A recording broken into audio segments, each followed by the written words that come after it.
Mulia kepada Ketua KPA dan PA Kabupaten Padarannya dan juga seluruh hadirin hadirat yang berhadir pada bengok atau duha yang sangat mulia ini.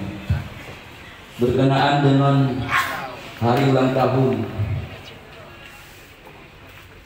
Gerakan Aceh Merdeka tanggal 4 Desember 2020, maka pada kesempatan yang sangat mulia ini kita sama-sama laksanakan suatu acara dan seluruh para hadirin yang berhadir dimanapun mereka kadu dan kadang untuk selalu untuk sama-sama kita baca sama dia dan tahliliyah bersama pada urut yang berbahagia ila hadratin Nabi Sayyidina Muhammadin Mustafa Rasulullah sallallahu alaihi wasallam Kafatil Anbiya wal Mursalin wa alihi wa sahbihi wa ila arwahi sahibatil wa nisaihi wa ila arwahi masyayikhina wa ila arwahi muhadina wa abaina wa ila arwahi ajdadina wa abaina wa ila arwahi al-muslimina wal mu'minina wa ila arwahi khususan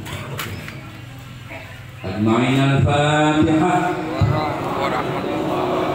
A'udzu billahi minasy syaithanir rajim. Bismillahirrahmanirrahim. Alhamdulillahi rabbil alamin. Arrahmanir rahim. Maliki yaumiddin. Iyyaka na'budu wa iyyaka nasta'in.